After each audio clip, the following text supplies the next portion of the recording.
front desk, I told her the FBI called on me to tell them that I was busy and I wasn't taking callers. Now you know what it's like to be an Indian. That's right. Because you are the new Indian. In your house. You are the new Indian of today. You're the ones they're coming after now.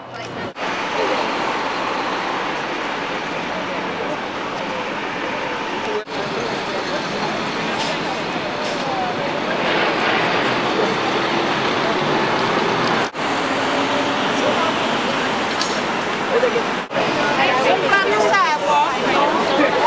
Watch out, somebody's walking. I'm Sarah Martin, and this morning I was served with a subpoena to appear at a grand jury proceeding in October 12th, and I'm supposed to bring information about trips to Palestine, Colombia. That's all I know. Did they take anything from your house? No, I just met them outside and they handed me the subpoena. Myself and my daughter are down here in solidarity with the anti-war activists as part of the Minnesota Coalition for People's Bailout. Welfare rights is right front and center of the peace and justice movement. The 4 or 5 major legal and policy decisions after 9/11 that have led us to this kind of very sorry state. And I don't even know if you know, there's a new breaking news report about the IG having found just today that there's cheating in the FBI. This is a brand new one. This is not, like 6 days ago they had one about opening surveillances of peace groups. Okay, today, breaking news, they have found, IG, Inspector General, that agents are cheating on the test that they were supposed to take, and the test subject matter was surveillances of domestic groups, and they found, cheating. They were copying the answers. It's in the AP. The story just came out a few hours ago.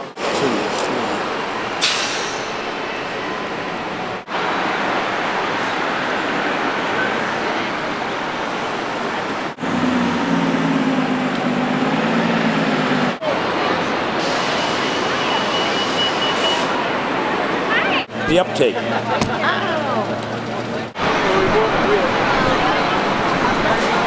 Number 3 guy in the FBI, Sullivan, and he walked in and he talked about COINTELPRO, and he's practically crying when he discloses what they did. And his big statement was, you know, when we sat around a table dreaming this up, no one asked, is it legal, is it ethical, is it moral? That was his big statement, disclosing. And I think we need, after Abu Ghraib and after all of these, and actually the FBI, of all of the intelligence agencies, was a cut above. They did not engage in the worst abuses. But this massive data collection that's taking place that the Washington Post disclosed, Top Secret America, everyone should read that article, the 3-part series, and know what's going on, and then contact the IG, Inspector General. Does this look like a fishing expedition to you, what was done with these activists? It's without seeing the affidavit, because the affidavit is the part that contains, if there is factual justification, it will be in the affidavit. No one has seen it. Now there's some indications that the wording was broad, so they were seizing all documents and things like that. So there's some clues that it could be a fishing expedition, but I mean, we don't know that it necessarily. Locally, in the lead up to the RNC, all of the groups, the Women Against Military Madness, for instance, 25-year-long established peace group, is on a chart, and it's on a link analysis that the Department of Homeland Security prepared in the summer of 2008, connecting everybody guilt by association. And you look at it, there's nothing there. It's just fabricated out of whole cloth. You know what? That's defamatory. If you think about a young student, if you're a college student, would you join a group that is listed on a highway watch, Homeland Security? This is absolutely wrong. And it harkens back to, the 1950s and the 1960s. And I want to ask if an official will actually do the right thing and take it on. Anti-war activists are under attack. What do we do? Stand up, fight back. What do we do? Stand up, fight back. People of Chicago are under attack. What do we do? Stand up, fight back. What do we do? Stand up, fight back. People of the world. The fact is, there's a recession fun of here, people. Right. The fact is, I'm a clerical worker. I've been on strike twice, and I've only had a full-time job like 10 years. Right. I don't have the means. Though they will learn a lot about Columbia, by the way, if they read them all. But no, the things they took, it's ridiculous. That it could possibly be a crime in the United States to own books. We're on the line. Oh yeah, John Hughes.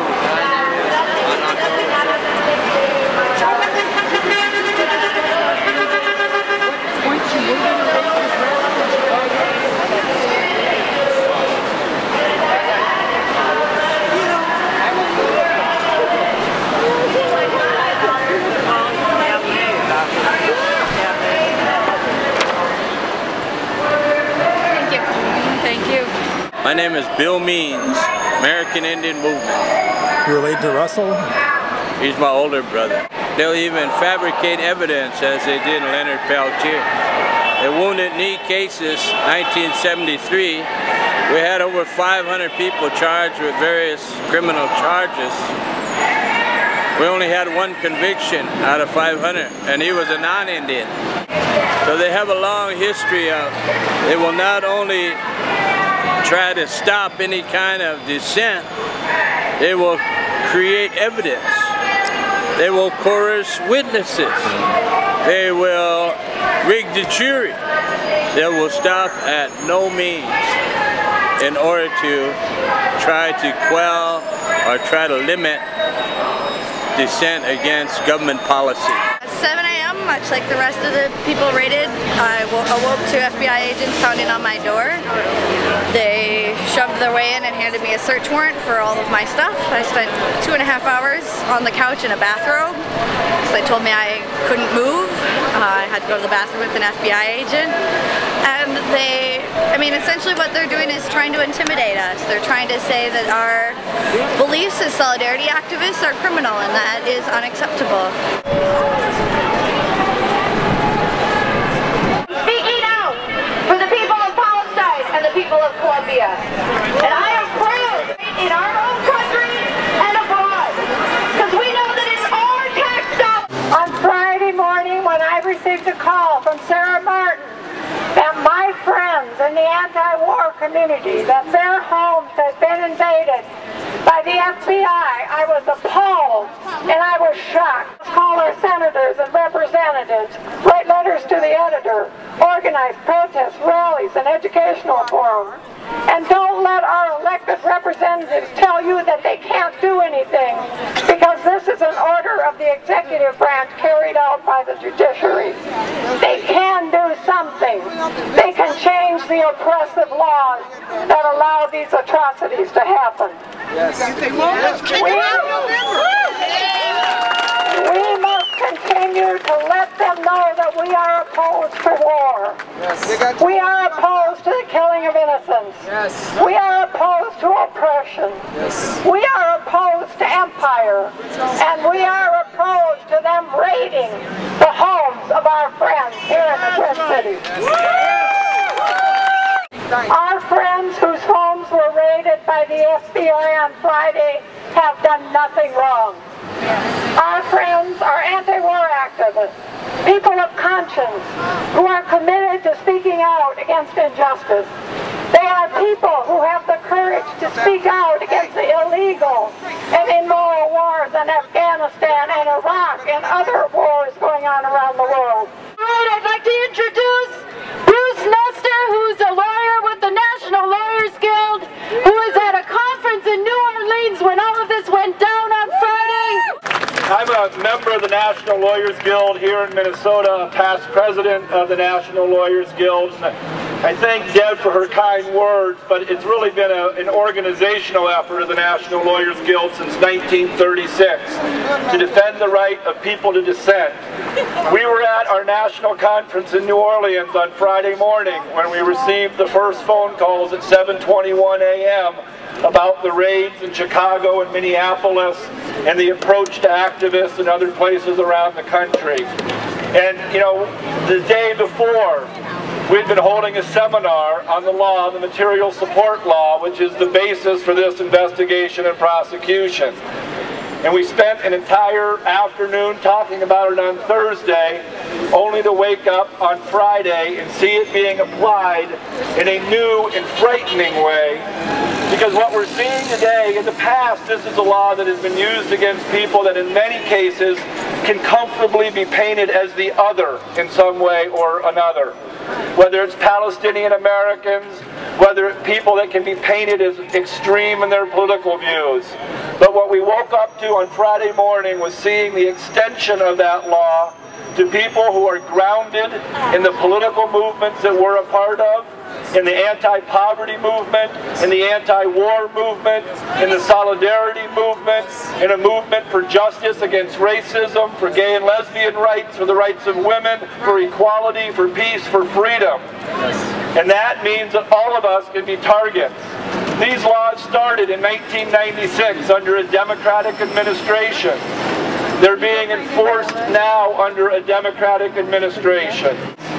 They're using laws that were passed that in this July the Supreme Court interpreted to say it might just make President Carter a felon for providing election aid in Lebanon. Because you can't go to Lebanon and teach people how to have elections unless you work with Hezbollah, which is one of the major political parties in Lebanon. And the Supreme Court said this July that having meetings and talking to these prohibited foreign organizations is a crime, even if you're just teaching them on how to go to the United Nations and file a legal petition, or you're teaching them how to resolve conflict. Or you may have listened to the election when President Obama said, we have to talk to our enemies in order to negotiate peace. What the material support for terrorism law says is you can't talk to your enemies. It's not material support that matters. It's not providing money or financial aid. That you're talking to people. Now the Supreme Court says, well, you can talk about anything you want, but you can't do it in a coordinated fashion. Now at the same time, they say the determination of what's coordinated is very fact-intensive. Meaning we're not going to set any bright lines that protect people who might go and talk to someone that the government, in its unreviewable executive authority, has designated as someone you can't talk to. So if you talk to someone, coordinated or not, you run the risk of prosecution. Stand up, fight back! Stand up, fight back! And I am very honored to introduce our next speaker, Clyde Bellicart, who is the founder and national director of the American Indian Movement.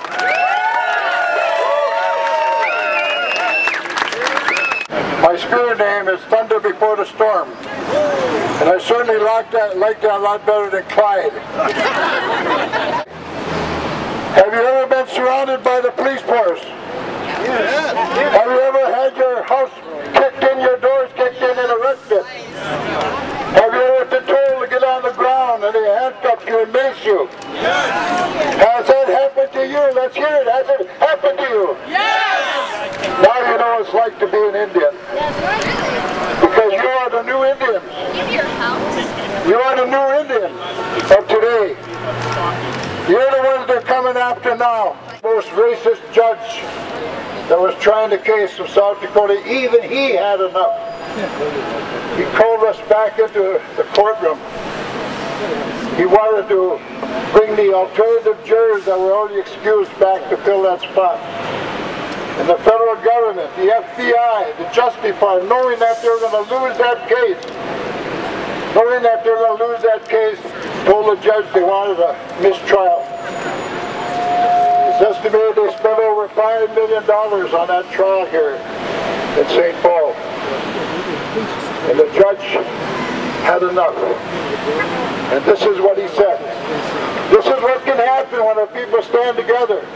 This is what can happen when you get your legal defense offense team together and lawyers and people to defend you in court. The judge said, the rivers of justice, I quote him, the rivers of justice have been muddied in my courtroom for 9.5 months. It's not the Indian people that are guilty here, it's the United States federal government. It's the Federal Bureau of Investigation. It's the United States Justice Department. It's the Goons Squad. It's all the agencies, the John Birch Society that surrounded them for 71 days. Some of you might have read a book by a local FBI agent in charge. His name was Joseph Trimbock. It said, AIM, American Indian Mafia, he called us. But what he didn't say in the book is that the judge banned him from the courtroom because they found out that he got illegal wiretaps. Not only that, they used the Indian people who worked for the telephone company to install them. So the judge banned the regional director of the FBI from the courtroom for lying to him all the time. So as William Kunstler was cross-examining one of the agents, he noticed that the door behind the judge, it was kind of cracked a little bit. So while he was questioning, he went and kind of eased towards that door, and all of a sudden he jerked it open, and two agents fell into the courtroom. They were all listening. Before they come on for their turn, they would listen to what's going on. These are the things that the FBI will do. They will invade your home. They will invade your privacy. They will coerce witnesses. They will fabricate evidence. They will use our tax dollars to basically fabricate any kind of charges they want. Jordan Kushner. Progressives just assumed that Bill Clinton was their friends, and now it's been taken to its feared extreme, which means that it's been used to go after political activists, grassroots political activists who are trying to challenge the the murderous U.S. foreign policy, who can now be conveniently tarred as supporting terrorists if they take any position that seriously challenges the U.S. government. We're still here, we're still struggling. John Wayne didn't kill all of us. Our movement is very strong today. We're getting our language back, our culture, our traditional way of life. We have to walk all the way across America in 1978. From 1890 to 1978, we weren't even allowed to pray, sing, dance, speak our language, etc. What I'm thinking that they can't stop people from speaking out, even though they try to intimidate us and scare us. Same old story. They've done it before, and they'll try to do it again. And what's her name? Heather. And the little one is? Eve. Eve. And I'm Annie. Incredible anti-war activists. How many more people are going to be subpoenaed before the grand jury, but apparently they have a fairly broad investigation going on in several different cities. And so what will happen is people will be called before the grand jury and ask questions, and if they decline to answer, then they may be given immunity, and then ask more questions. If they refuse to answer, they'll have to decide whether they're willing to risk contempt of court, which will mean being jailed if they refuse to answer for the length of the grand jury, which would be up to 18 months. And then they could be called before another grand jury in the future. And that's been the tactic that's been used historically. You have no way of knowing if there's going to be more? No, there's really no way to know. And however, I think what we can say with some certainty is that the situation we have in Minnesota is that this has been the largest and most expensive anti-terrorism investigation in history, and they've come up with virtually nothing. And with the size and expense of the bureaucracy that was set up here, I suspect that there may be people wondering why it's continuing. And if I were in that position, I guess I'd want to find something to continue to investigate, and I think this has met a need. And unfortunately, when all you have is a hammer, everything looks like a nail.